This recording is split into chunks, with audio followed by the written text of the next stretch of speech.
лучший город, город женщин, где всегда светло, тепло и уютно.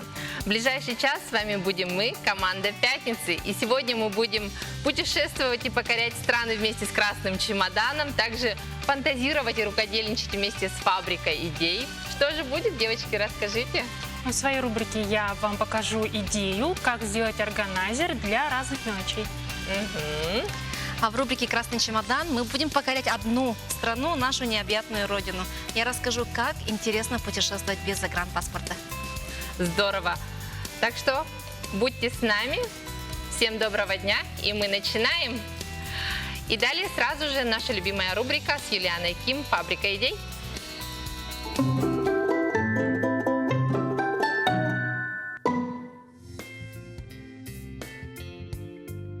В рубрике «Фабрика идей» я вам покажу, как сделать контейнер для нижнего белья или носочков. Наверняка вы сталкивались с такой проблемой, что открываете комод, и там все лежит вот так вот, все перевернуто, и ничего, Знакомо. когда надо, найти невозможно. Как раз таки для этого были и придуманы данные контейнеры. Но их не обязательно покупать в магазине, их можно сделать самим своими руками. И для этого вам понадобится всего лишь-то старая коробка, упаковочная бумага, белый лист А4 и клей-карандаш. Вот и все. Давайте приступим. Для начала нам нужно заполнить внутреннюю часть коробки белыми листами А4. То есть, как вы это будете делать, абсолютно не важно. Главное, вы должны закрыть вот эти все крафтовые места коробки, чтобы они не были видны. Далее. Все это вы делаете с помощью клея-пистолета. Вот таким вот образом. Ой, клеем карандаш, извините. Значит, А насколько это долговечно, Юля? Это очень надолговечно, поверь. Да? Да. Тем более носочки, что они же чистенькие там будут лежать, с ними ничего не случится. Вот. Клеем, карандашом мы проклеиваем все стороны.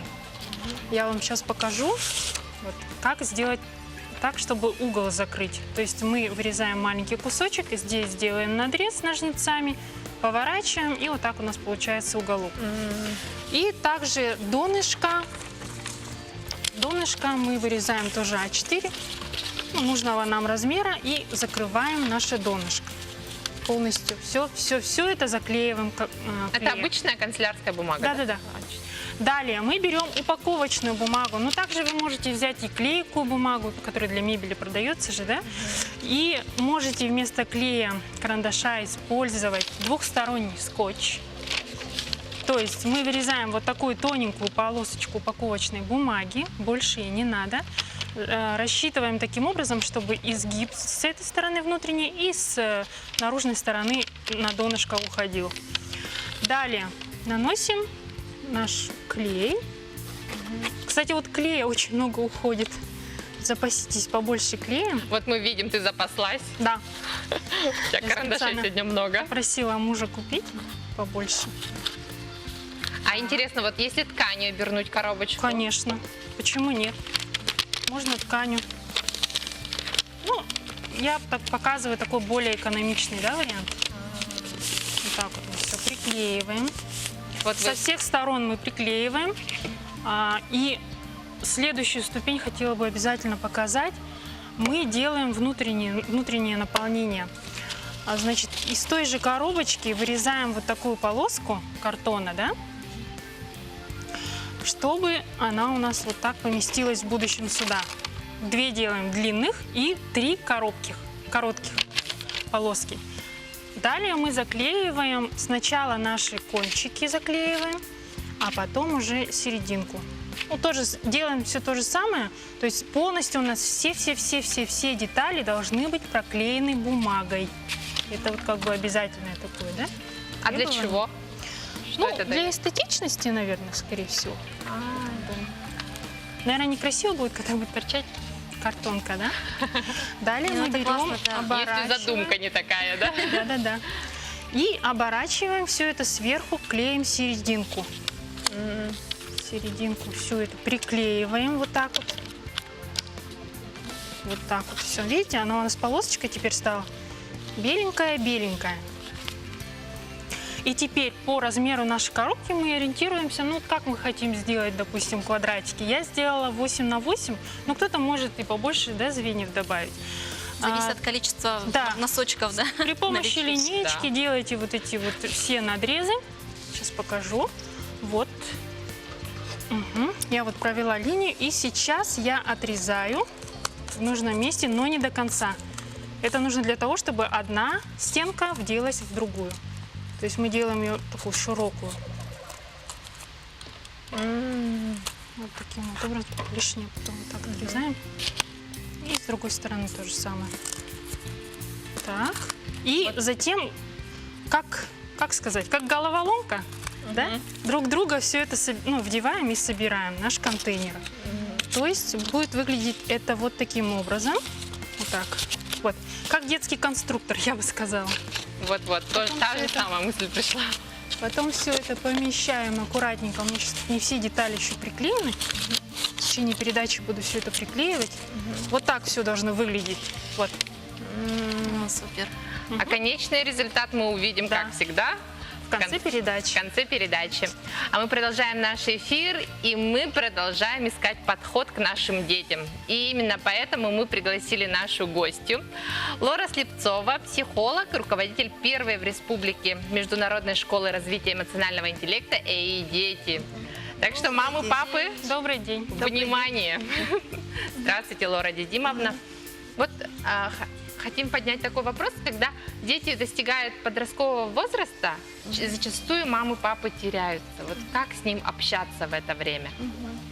Это возраст действительно сложный, как мы понимаем, да? Не случайно психологи делят развитие человека на 3 этапа, да? Вот до 3 лет, ну, символично, обними меня покрепче, с 3 лет отпусти меня, а начиная с подросткового возраста, где-то с 11-12 лет уже оставь меня. Не трогай. То есть начинается пора самостоятельной жизни. Если до 11-12 это латентный скрытый период развития, ребенок послушный, хороший, как нам кажется, да, но внутри у него происходит что-то, да, то есть у него есть свой внутренний мир, у него есть свои мнения, значит, свой опыт, переживания. И если мы не прислушивались к этому, значит, к его переживаниям, не знаем, что он думает, не спрашивали, да, а он живет по указаниям мамы, тогда у него накапливается, естественно, неудовлетворенная энергия. То есть есть эмоциональные цели. Помимо внешних целей есть внутренние цели, да, эмоциональные. Это то желание, значит, которое хочет человек достичь. Да, какие-то, например, потребности в любви, в уважении, в признании, в понимании, чтобы понимали, да, и ребенок хочет, чтобы его понимали. Но если окружающие, например, его не понимают, естественно, у него будет очень много такой негативной энергии накоплено, Накапливаться, да? накапливаться, да. Вот вы сами сказали про негативную энергию. Ведь зачастую именно в это время начинают проявлять дети агрессию. Вот Да. как же на нее реагировать? Да, ну вот дети видят, что окружающие, сверстники, там уже появляется подростковая культура, да, они на кого-то хотят быть похожими, и при этом они хотят быть, значит, понять себя и отличаться от других. То есть тут противоречивые, в общем-то, внутри процессы идут, да, то есть желание нравиться, желание, а также еще дети очень критично относятся к себе в этом возрасте, да, то есть оценивают себя. Это Вот. такой процесс становления индивидуальности, да, ребенка? Да, процесс становления личности, Вроде индивидуальности. Как раз он осознает, кто он, да, и думает о будущем, мечтает, да. Если мы с ним рядом находимся, то, естественно, ему легче будет. Поэтому, когда, например, это проявляет ребенок бурно, в этот момент вот энергия, чем-то он недоволен, например, да. Если мы будем его, эту энергию подавлять, например, сказать, можем, например, да, прекрати, да, это будет То есть своей авторитарностью авторитарно повлиять. уже невозможно. эффект. Директивным способом мы не можем чего-то добиться, да, а мы можем присоединиться, постараться понять, почему, как это мы можем показать. Мы можем это показать, сказав, например, я вижу, что ты злишься, или описывая безоценочно, да, чтобы не обидеть, потому что они очень чувствительны к критике, к оценке, да? Мы не критикуем, а мы говорим: я вижу, что ты сейчас кричишь, ты сейчас что-то делаешь, то, что мы описываем, чтобы ребенок в этот момент понял, что мы понимаем его, присоединяемся, да? И чем я могу помочь в этот момент. А вот скажите, пожалуйста, в конфликтных, ну вот агрессия же часто она появляется в конфликтных ситуациях, когда ребенок понимает, что у родителей абсолютно другая точка зрения, да, и исправить ее он уже не в силах, и выдает агрессию. И вообще, как в конфликтных ситуациях с ребенком, как договариваться, как находить компромисс, молча просто уйти, закрыться в комнате, или же остаться поговорить, или же повысить тон, или как? Здесь, конечно, лучше беседовать. Побольше нужно, конечно, с детьми беседовать. А если он постоянно скрывается в комнате? Если он скрывается в комнате, это одно из проявлений агрессии. То есть есть скрытое проявление агрессии, а есть открытое. То есть ребенок, который открыто проявляет свое недовольство, может, да?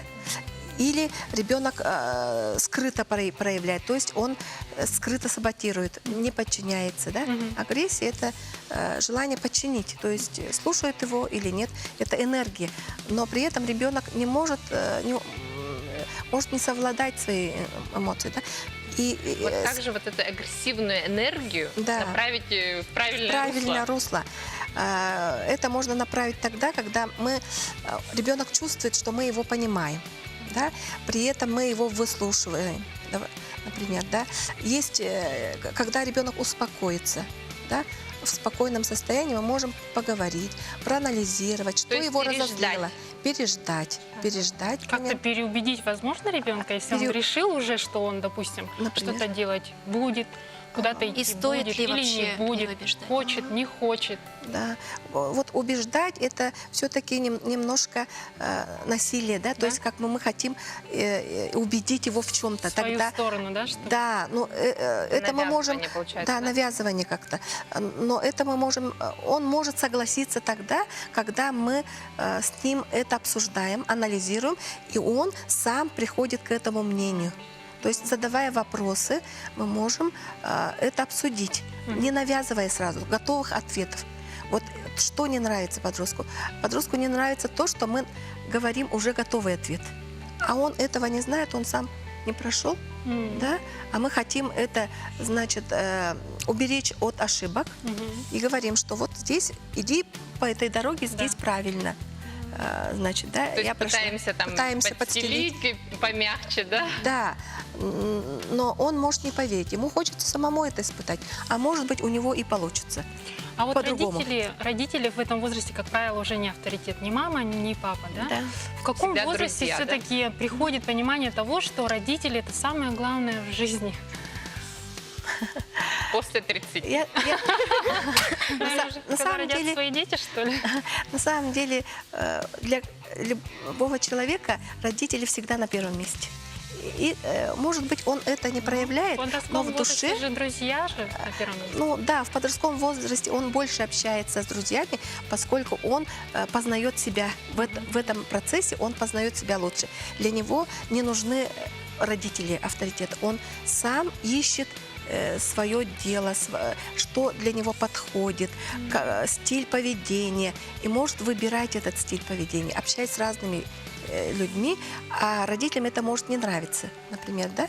А это можно сделать, если вы беседуете часто на эту тему, да, чтобы он сам к этому сам пришел. Не ваше навязанное мнение это было, а обсуждая какие-то фильмы, может быть, или истории, например, из жизни, да, или он сам рассказывает. Это еще лучше, когда он сам рассказывает, или вы рассказываете, например, да, и так вот вы обсуждая, приходите, и он приходит к собственным мыслям, да, и у него появляется собственное представление. Ну, вот у меня созрел вопрос. Все мы были подростками, да? Да. И частенько бывает, ну не секрет, наверное, потому что когда вот ты смотришь на родителей в подростковом возрасте, кажется, что ну она меня не понимает, он меня не слушает. Или делает что-то И я специально. никогда не буду так обращаться со своими детьми. Потом, когда ребенок вырастает, опять же вот такое стена непонимания. Как вы думаете, почему это происходит?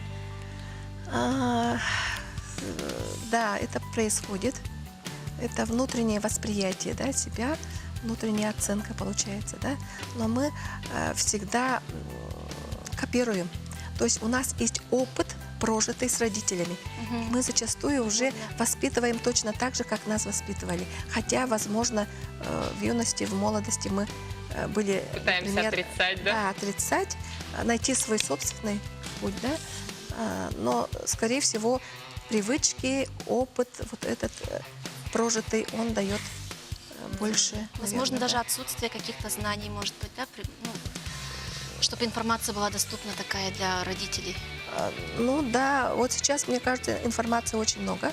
Молодые родители очень изучают это дело сами, да, психологией. Подкованы Да, уже, да? Да, подкованы, да. А Поэтому... скажите, Лора Дидимовна, вот Да. как не перепутать уверенного подростка от агрессивного? Бывает же иногда уверенность у них проявляется и в агрессии. Да, это часто бывает, потому что самооценка, значит, неустойчивая. Да? Ребенок не знает, что у него хорошо получается, и в чем он силен и так далее. Да? И чтобы вот именно почувствовать уверенность, он зачастую ведет себя агрессивно. Да? Это называется ассертивное поведение. Да? То есть ассертивное поведение тогда, когда ребенок чувствует себе опору внутри, да? Опору, доверяется себе, и также он позитивно относится к себе, принимает себя и других людей. Да? А что такое эмоциональное лидерство? Эмоциональное лидерство, ребенок, ну, каждый человек, наверное, может стать лидером, и ему это поможет в жизни, даже в семейной жизни важно быть лидером. И лидер – это тот, который ведет, да, то есть тот, который берет ответственность при достижении к цели, да, и ответственно, осознанно себя ведет.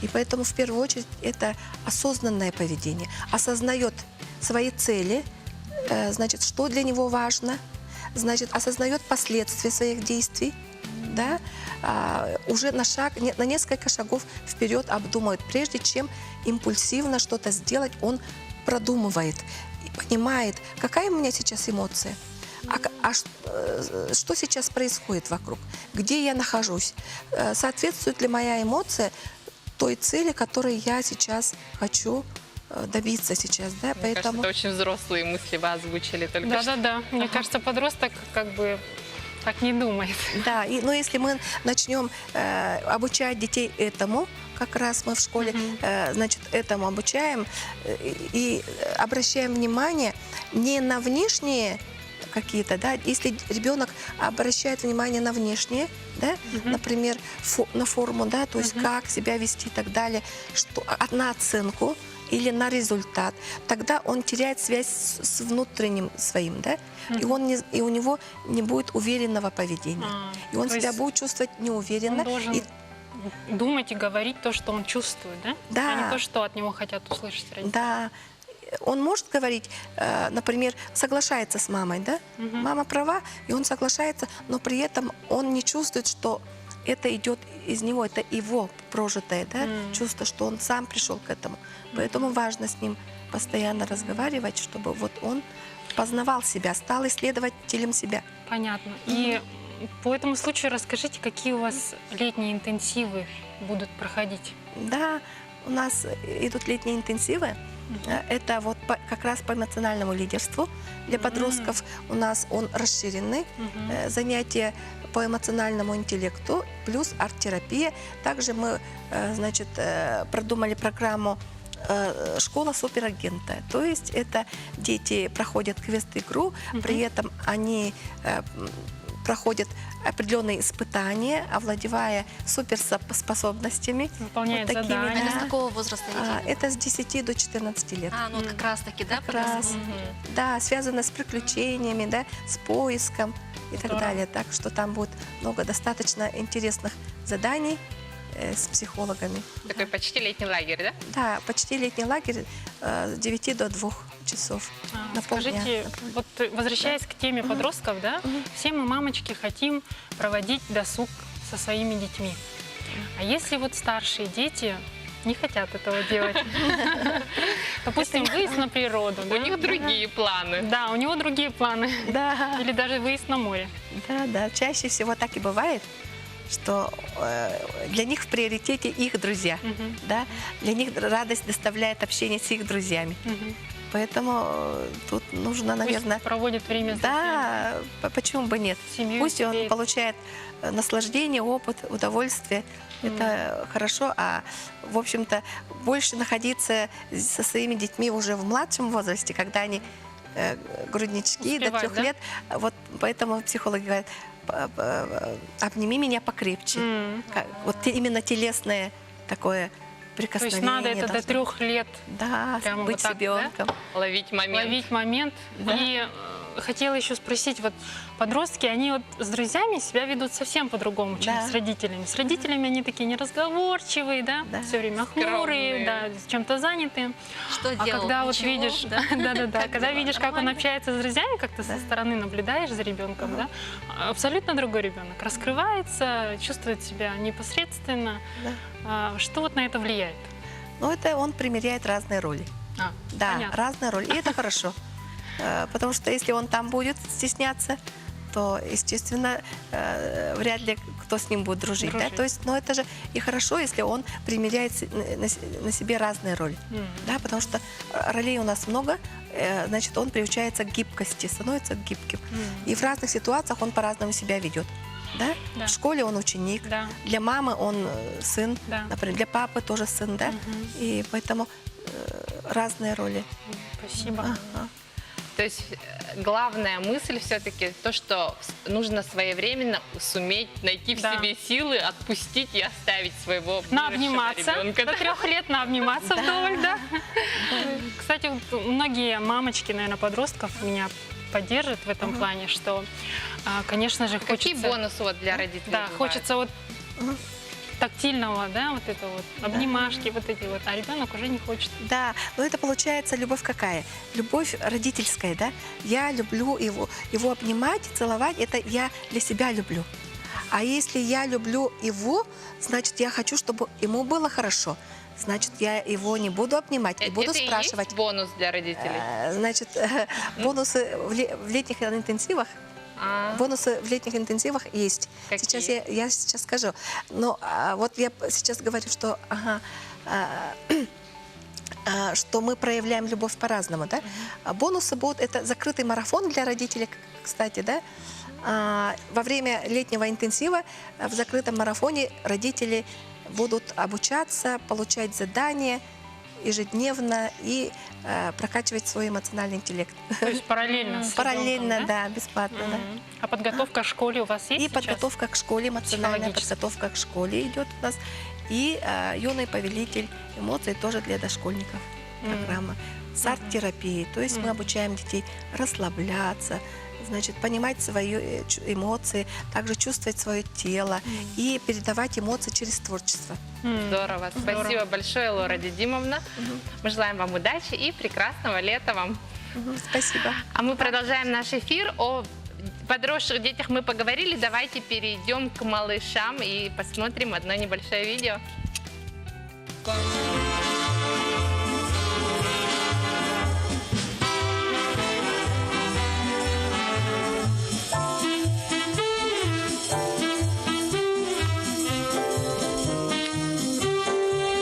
Где-то в небе звезды зажглись, и нам в подарок новая жизнь. Ангелы-крошки, Юля, привет! Готовы вечно беречь вас от бед. И, Юлята, ждали мы вас, счастливей стали, мудрей в тот же час. Ангелы большой любви, и, Юлята, бесценные вы.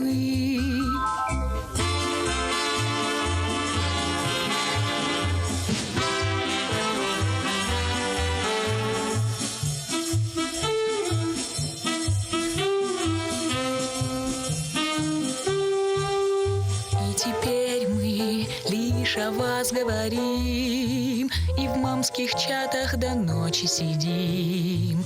Там жадно ловим мы каждое слово, и ради вас мы на все готовы. Ночью можно не спать и эту жизнь еще раз проживать. Мир огромный открывать и взрослыми вас представлять. Герои этого видео пришли к нам в студию, прекрасные мамы со своими июльскими детьми, которым скоро будет годик. Это, давайте вот Представим. будем знакомиться, Мария Маргарита Васильевы, Елена и Андрей Евтюшины, Ирина и Настенька Серебренникова. Здравствуйте, девушки. Здравствуйте. Давайте сразу про видео. Мы знаем, что это вы сами сочинили, все придумали. Давайте, Елена. Мы все что сами это вы? сочинили, все сами придумали, идея, все. Вот все с самого начала, как говорится, до самого последнего кадра. Спасибо большое всем, кто в этом участвовал. Это Анна фотограф, Сардана видеограф. И вот, безусловно, наши главные герои детки, наши ангелочки. То есть вы И слова мама. сами придумывали? Это вот ваши... Все, по капельке. Вот сидели каждую строчку, как Дима. говорится, как Идейный. малых детей рожали. Но это все из жизни. Все из жизни. Вообще, что счастье, что гордимся, что все для них делаем. Что, вот, как говорится, в мамских чатах до ночи сидим. Ну вот, Ох все уж как эти есть. чаты. А как вы нашли друг друга? Как вы объединились в одно целое? Ну, все началась вообще история, вот так я возьму, да, слово. Получается так, что начались, сама группа называется «Июлята». Ну да. Объединились сначала мамочки, которые познакомились в консультации женской. И постепенно, нас сейчас сколько? 115 человек. 115 человек, Ничего да. себе. Это только в городе или... Ну, есть девочки, по всей которые и по республике к нам. Ой ты, А вот Господи. вы сами чем занимаетесь? Вы наверняка, ну, девочки разные, да, из разных Мы люди сфер. разных профессий. Ага, Я врач. ага. Я, руководитель по развитию сети компаний. А я домохозяйка. Вот такие вот разные женщины, и всех объединили вот эти маленькие... Да, и чудо. Мария, расскажите, пожалуйста, вот вы как врач, наверняка вашей консультацией пользуется вся группа. Да, мы всегда делимся советами. Как только начинаются какие-то проблемы, сопли, стул не тот, все обращаются, все вместе решаем, как лечить, к кому обратиться. Колики, все к вам, Колики пережили все вместе вечерами. да? Вы не педиатр? Я врач-эпидемиолог. Но все равно ваши знания по Все медицине. вопросы Ко мне по обращаются прививкам. по прививкам, да. Все наши сомнения, страхи, это все вот нам Машечка, конечно, помогает, да? Здорово. 115 человек. Как вы находите общий язык? У нас есть одна тема общая, это Который вас Дети, всех да. объединяет, Ага. конечно же. это дети. У всех у вас первые дети или вторые, или у вас есть опытные мамочки? У меня уже второй ребенок, первый сынок, вот сейчас дочка. Еще многодетные тоже есть, да? у вас? Есть многодетные мамочки у нас в группе, да. А чем еще занимается мамская группа «Июлят 2018», мы узнаем сразу после небольшой короткой рекламной паузы. Оставайтесь с нами.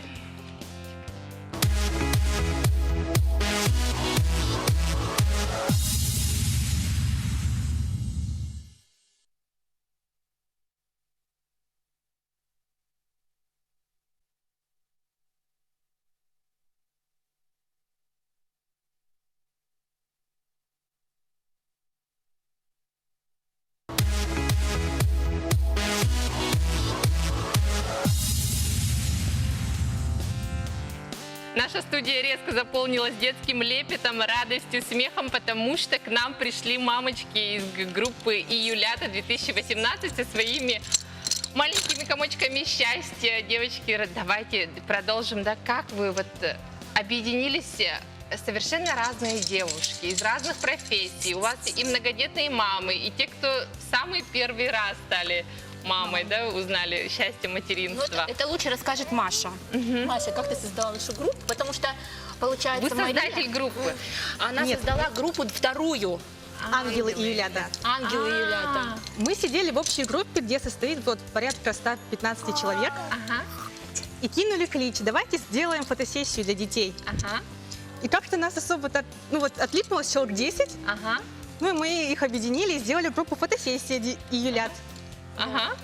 А потом уже девочки присоединялись к нам, и нас стало 24 человека, и мы стали ангелами и елятами. Ага, и вы такой вот Которые вот в участвовали едином в фотосессии, стиле, в всё, клипе, да. одежду Да, и потом придумывали, мы да? уже в этой отдельной группе начали обсуждать фотосессии.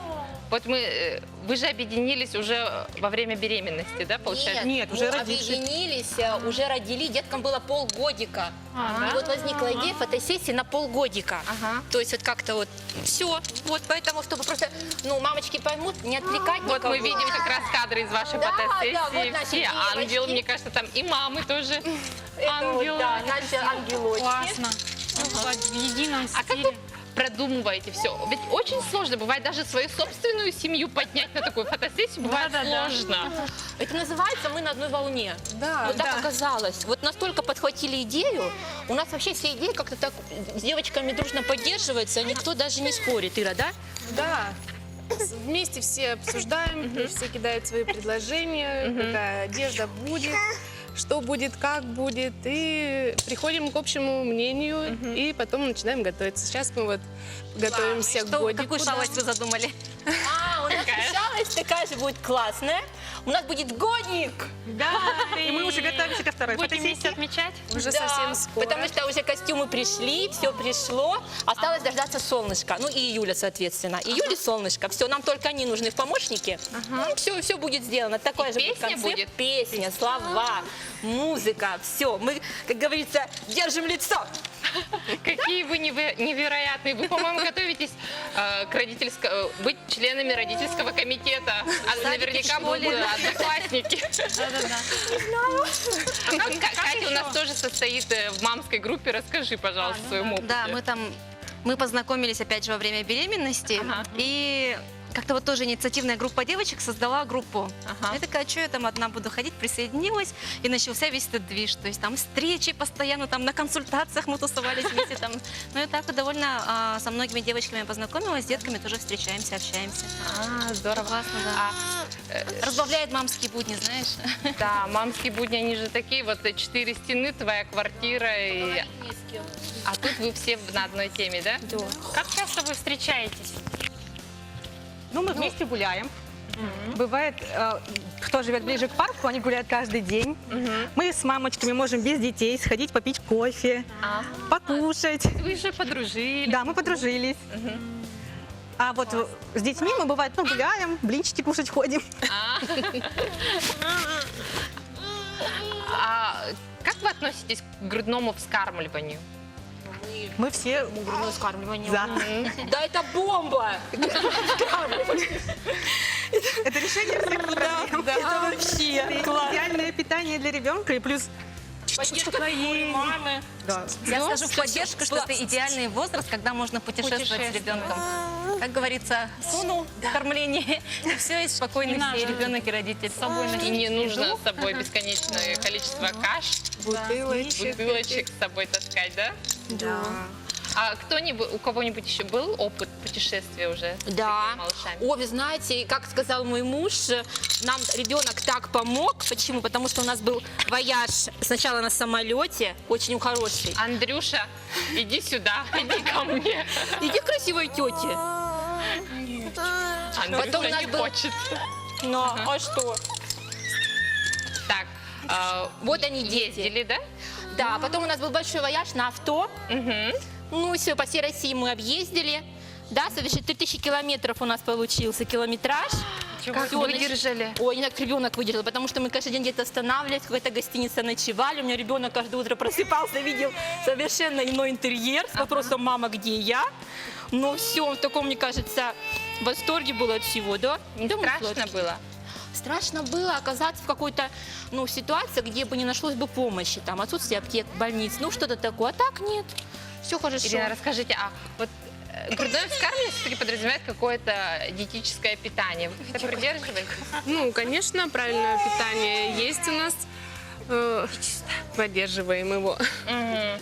А дополнительно уже начали, да, кормить? Да, конечно, это и кашки понемножку начинаем, Что и любит эта печенье. красавица? Любит фрукты, Ладушки.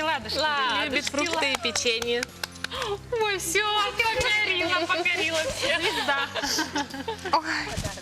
Спасибо большое, девочки, за то, что так украсили наш эфир. Спасибо то, за что позитив. Да. А еще у нас для вас подарок в вашей студии от нашей группы. От девочек Юля. Всем девочкам привет. Девочки! Спасибо Вот от большое. нас из вашей студии Спасибо такой вот огромное. вкусный, сладкий. Надеюсь, понравится. Это нам тоже сделала мамочка. Ага, тоже из вашей на дому. группы, да? Да, так что ей тоже большое спасибо. Вот такой презент. Спасибо вам, ждем ваш новый клип. Ой, все, обязательно А мы поделимся. да? продолжаем наш эфир и давайте окунемся, продолжим окунаться в наше детство и посмотрим сюжет о наших любимых мультфильмах.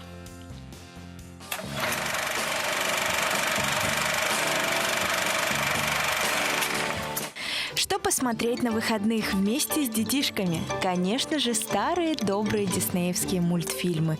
О некоторых из них мы вам и расскажем. Начнем наш список с удивительного мультика «Анастасия», который вышел на большие экраны в 1997 году и покорил многих зрителей. Это история о дочери последнего русского царя Николая II, которой удалось спастись и выжить во время страшных событий. Спустя годы она пытается отыскать родных и вспомнить свое прошлое. Потрясающие саундтреки, интересные персонажи, а также замечательная и поучительная история, которая точно не оставит вас равнодушным. А далее предлагаем отправиться в суровый мир джунглей и посмотреть мультфильм «Тарзан». Он о дружбе, семейных ценностях, о доброте, храбрости, верности и справедливости. В 1999 году мультфильм получил премию «Оскар» за самый лучший саундтрек. А анимация просто завораживает. Художники ловко создали характеры и внешность героев, каждый из которых отличается своей индивидуальностью. Получилась очень душевная и трогательная картина, которую должен посмотреть каждый. В 1998 году малыши и взрослые смогли познакомиться с героиней Мулан в одноименном мультфильме. В основу картины положена средневековая китайская поэма «Ахуа Мулань» – женщины, вступившие в ряды армии.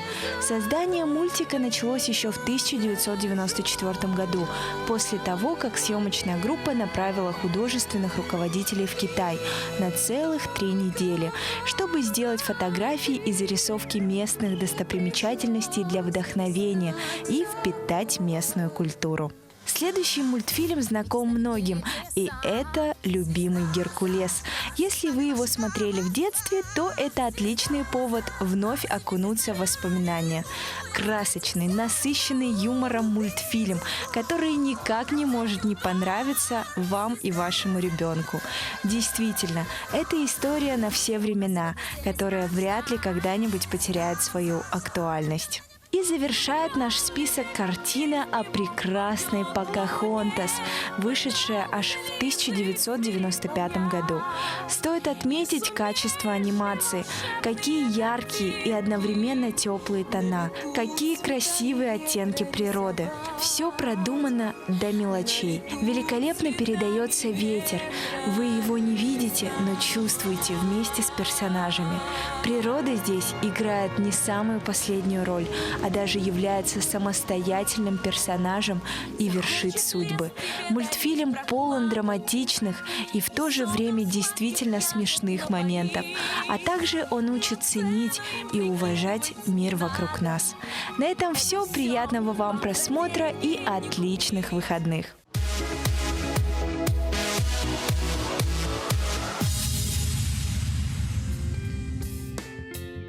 Вот такие замечательные мультики мы вспомнили. А далее мы отправляемся в путешествие с Катей Кириллиной и с красным чемоданом.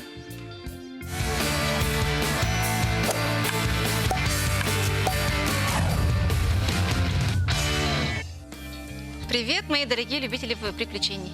С вами Катя Кириллина, рубрика «Красный чемодан». Сегодня я хочу рассказать вам о путешествиях, которые возможны без получения загранпаспорта. Ведь зачастую бывает то, что у нас истек срок Не хватает времени оформить новый загранпаспорт, да, или даже вот не разрешается там выезжать за пределы России. Если там всего месяц остался, да? Кстати, да, вот сроки, они тоже довольно-таки разные, во всех странах бывают. Некоторые требуют 6 месяцев в запасе, некоторые требуют 3 месяца в запасе, некоторые там позволяют даже до конца срока. То есть не все об этом знают, и частенько бывает, допустим, человек хочет в Турцию, у него паспорт истекает, допустим, через 2 недели, а ему уже нельзя, не пропустить его на границе. Поэтому я сегодня предлагаю обсудить, какие направления мы можем навострить лыжи, скажем так, да, и предлагаю осмотреться вокруг. То есть это у нас путешествие внутри нашей страны, внутри нашей республики, о чем мы будем сегодня очень так тесно разговаривать с нашими гостями, в том числе, да. Но в первую очередь я хочу отметить какие-то преимущества. То есть это у многих оплачивается проезд внутри России. То есть это можно оплачивать из своего кармана только жилье, только экскурсии, только питание, например. Также плюс в том, что, опять же, загранпаспорт не нужно делать, нет языкового барьера, то есть вы долетели до места отдыха, спокойно добираетесь из аэропорта до отеля или до какого-то любого объекта, где вы будете размещаться, проживать и так далее. И вот сегодня я бы хотела рассказать также о внутреннем туризме, да, который продвигают мои прекрасные коллеги, которых я пригласила сегодня в гости. Пожалуйста, Наталья Симакова, Романна Андросова, команда «Красного чемодана», скажем так, «Красный чемодан» в лицах. Ага. Здравствуйте. Так, девочки, я знаю то, что я уже не раз с вами ездила, да, внутри республики вы организуете трипы. То есть небольшие путешествия, да, и хочу у вас спросить, вот, Роман, наверное, ответишь, как пришла к вам эта идея? Ну, не сказать, что идея наших инстатрипов пришла как-то спонтанно, и не сказать, что мы долго упорно к этому шли. Просто стечение обстоятельств само привело к тому, что мы захотели путешествовать по нашей Якутии, открывать ее для других людей и делать там красивые фотоснимки. То есть наш первый трип мы сделали в марте месяце, на Булус и Турукхая мы поехали, и к тому моменту мы с Наташей были едва знакомы. Как вы нашли друг друга? Ну, Инстаграм, сила, да. Социальные сети, как всегда, да. Да, мы сначала друг за дружкой наблюдали в Инстаграме, потом поняли, что есть какие-то общие идеи. К моменту вот организации нашего первого трипа у Наташи уже проводились фотоконтент-встречи, то есть она делала встречи, когда девушки вот собирались в одном каком-нибудь... вместе собираемся и фотографируемся как бы вместе в кафе, там сидим, общаемся и между делом делаем Это же боль каждой девушки, муж и ребенок не хлопают. С подругами время пролетает незаметно. Просить мужа сфотографировать или ребенка там мучить. Да, а я на тот момент уже продвигала именно путешествие по Якутии. Я уже ездила с турами, потом мы с Наташей как-то нашли друг друга, как-то на таком интуитивном уровне. Романа, давай вот вы с Наташей нашли друг друга, Да. и что случилось, мы узнаем сразу после рекламы, которая сейчас продлится очень небольшое время, всего один рекламный ролик, как мы любим говорить. И после этого мы узнаем, что же совершили Романна и Наташа.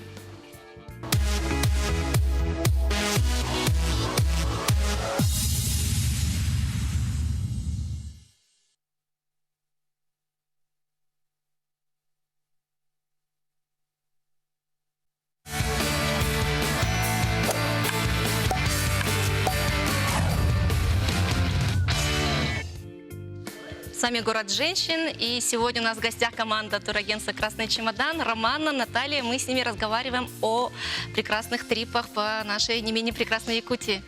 Итак, вы, девочки, познакомились, нашлись два одиночества, условно говоря, да? И что же вы, какие, сразу вот первый трип случился когда? Через сколько дней, часов? Первый трип случился За неделю, да, мы организовали. За неделю мы придумали вот идею, составили какой-то маршрут, придумали, как будем фотографироваться и тому подобное, и начали собирать людей. Через тот же старый добрый Инстаграм. Собралась команда девчонок, которые захотели увидеть зимний Булус и Турукхая и сделать там классные, шикарные снимки. Мы не скажем, что у нас прямо фототуры. Нет, главная цель наших поездок не фотография, а все-таки вот впечатления, общение, да, знакомства новые. И все фотографии свои мы делаем не на профессиональную камеру, мы не возим с собой фотографа, мы с Наташей сами практикуем мобильную фотографию. Ну, я вот ездила с вами 3 раза, я знаю, что вся соль в каких-то вот прекрасных маленьких деталях. То есть это какой-то симпатичный плед, это такой классненький, потрепанный Вот мне чемоданчик. фотосессия. У нас даже были шарики, которые мы 2 недели, да, по-моему, возили с собой. Да, Пока они не сдулись. пока они не сдулись. Ух Это ты, абсолютно какая не большая холодно, команда. теплая компания. Я думаю, это как бы, я не знаю, замещает какие-то Да, каждый раз неудобства. собирается компания, совершенно незнакомая друг с другом. Девочки вот с разных, получается, сфер деятельности, разных возрастов, собираемся вместе. И когда мы садимся все в машину, водитель очень удивляется, что мы сегодня первый день вообще встретились. Он думает, что мы подружки-хохотушки, потому что мы, ну, действительно такая компания теплая собирается, что с первого момента знакомства мы как подружки уже. Ну, мы заметили, что вы умеете ловить одну волну, вы даже не сговариваясь. Оделись так. В одном стиле. Да, в одном Я знаю, история этих шляп, она такая довольно... География даже, скорее я бы сказала, уже расширяется. Расскажи, где они были и что вы планируете вот впредь. Какие направления, Со маршруты. шляпами? Да, со шляпой. У нас прямо это как изюминка. Эта шляпа, у кого только нету фотографий с этой шляпой, получается. Нас ездила со мной в Стамбул, в Каппадокию, в Новосибирск. То есть везде со мной, в Булус, в Турубхая, вот на Даша, Иланку после тоже. рекламы дашь мне поносить ее? Да-да-да. У Эти вас тоже шляпы, будет кстати, фотография. эти шляпы, они идут абсолютно всем. Кто бы ее Да. не одел, сразу становится таким фотогеничным. А летом какие направления планируете? Ну, летом мы планируем изведать еще не открытые нами уголки республики, но это не обязательно будет далеко. Мы поблизости от Якутска будем искать, потому что с нами в основном ездят молодые девушки, мамочки все. Никто там не может оставить детей надолго, поэтому однодневные трипы у нас в основном. С утра Да. и до вечера. Утром как бы, выехали, да. вечером приехали. То есть вот в такие временные рамки мы ограничены. А такими как временными можно к вам присоединиться? Ну, мы набираем группу через Инстаграм. Мы на своих страницах... На своих страницах? Да, на своих страницах мы кидаем анонсы за неделю примерно до трипа и просто собираем Ну, заявки. если что, красный чемодан нам в помощь. Если что, да, красный чемодан. Зайдите, всех нас увидите. да. Набрали Катю и поехали в однодневный трип, да? Да. Самое ближайшее куда? Ну вот недавно мы ездили на Еланку, мы нашли такой красивый живописный водопад и съездили туда аж 3 раза. До того понравилось. До того понравилось, водопад да. шикарный. Многие люди, которые вот следят за нашими страничками, они не знали, что у нас в Якутии, неподалеку от Якутска, буквально в 2 часах езды, есть такие красивые места. Мы в первый раз собрали одну машину, потом вторая машина прямо сразу. Сколько мы человек собрали? 25. 25 нас было. Вторая поездка, уже 25 человек поехало. Ничего себе. Здорово. И, казалось бы, Еланка, ну, такое популярное направление, да? И оказывается... да, мало многие кто не знает. знают, что там водопад и такой красивый прямо А вы? эльфийский сказочный лес, еловый лес. и на- Ага, и так как мы сегодня разговариваем о путешествиях внутри нашей республики, внутри нашей страны, после небольшого ролика мы вам расскажем с девочками, куда можно слетать без загранпаспорта.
Я надеюсь, что у вас у всех появилось чемоданное настроение, и давайте сегодня поговорим о внутреннем туризме.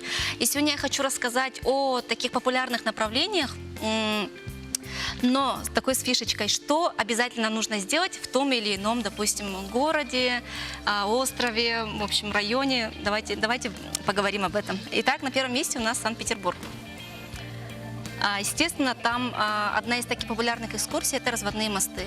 Конечно, каждый турист, кто был в Петербурге, да, в определенный сезон может посетить это завораживающее зрелище. Если ты не видел разводные мосты, я думаю, в Питере практически не побывал. Есть повод туда вернуться еще раз. Также советуем прогуляться по крышам Петербурга. Тоже очень живописно, исторически очень обогащенная такая экскурсионная программа там вас ожидает. Вообще, Санкт-Петербург, конечно, он знаменит своей замечательной архитектурой. Она не сколько даже прекрасна, настолько она интересна. То есть там существуют дворы-колодцы, такая архитектурная фишка Санкт-Петербурга, такая же, как и парадные в петербургских домах. Подъезды, да, обычные? Да, парадные. подъезды, они называются парадные, все там прекрасно. В общем, с Питером мы давайте завяжем, переходим к Сочи.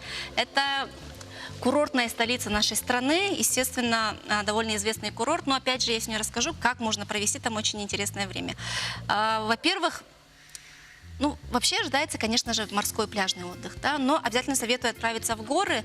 Там очень хорошие хайкинговые какие-то треки, то есть можно будет пешком прогуливаться, можно отдыхать вообще даже в каких-то спа-курортах, очень хорошая инфраструктура там есть, и отельная база очень хорошая. В общем, очень советую совместить горы и море. Также обязательно посмотрите на олимпийское наследие Сочи, потому что Олимпиада в Сочи подарила городу не только бешеную популярность, но и прекрасные какие-то спортивные и архитектурные объекты. Также интересная такая штука – это реликтовый лес. Это тисово-самшитовая роща, которая пережила аж сам ледниковый период. Поэтому, опять же, рекомендую к прогулке по этому прекрасному месту. Обязательно испытайте ваши нервишки, прыгнув с банджи высотой 69 или 207 метров. Вы бы решились? Нет, я не. Да. Так, идем дальше. Далее у нас Калининград. Я думаю, девочки о нем расскажут. Обязательно посетить этот прекрасный город. Это кусочек Европы внутри нашей страны. То есть он стоит даже обособленно, да, все, наверное, знаете, по карте. Уникальная архитектура, опять же, да, очень интересное культурное наследие. В общем, есть морское побережье. Кстати, очень хорошо подходит для такого санаторно-курортного лечения в том числе. Сама Куршская коса какая красивая. Куршская Кстати, на коса, Куршской да. косе есть такое интересное место, называется Пьяный лес. То есть там растут деревья, которые извиваются и Танцующий, скручиваются, да, да, как будто. танцующий лес. и Название уже привлекает. Название уже привлекает. Прям очень такое интересное место. Так, давайте полетим дальше. Летим мы дальше в Крым. Крым, конечно же, славится своей прекрасной природой. Обязательные вещи, которые там нужно посетить. Я думаю, это живописные берега Фиолента обязательно.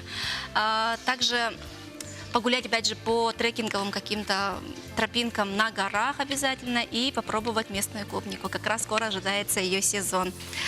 И давайте перемещаемся уже в Горный Алтай, прекрасный уголок нашей страны, где вы можете также получить и санаторно-курортное лечение, и классный вот такой экскурсионный пеший, да, туризм. Наверное, Роман, если тебе было бы интересно. Получается, Алтай знаменит не только курортом Белокурихой, да, но еще и там очень классные пешие маршруты к очень живописным местам, на озера. Там очень красивые озера. Бирюзовая Катунь, да.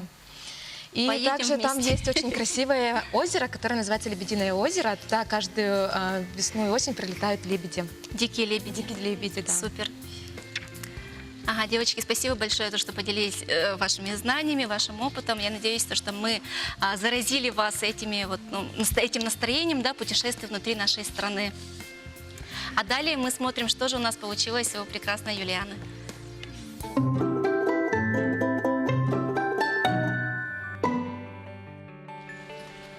Итак, как же сделать так, чтобы у нас в доме был порядок?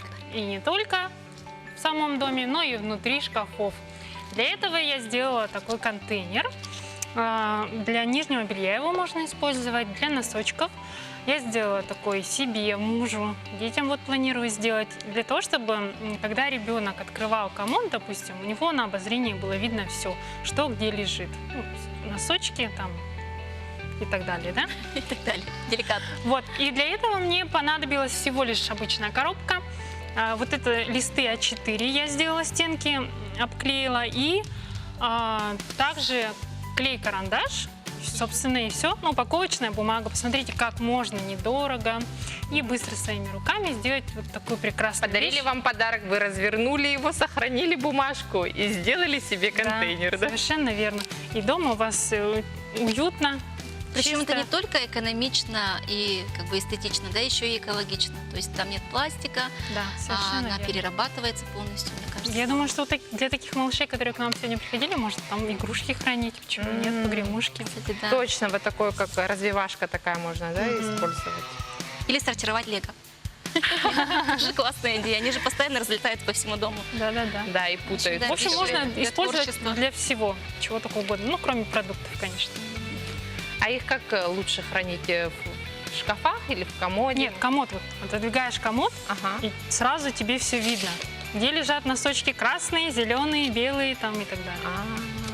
То есть надо мне еще и носочки красиво сложить и туда положить. Ну, можно не обязательно, конечно. И на такой прекрасной ноте давайте завершим наш эфир. Спасибо, дорогие телезрители, что были с нами. Мы желаем вам прекрасного дня и хорошего вечера.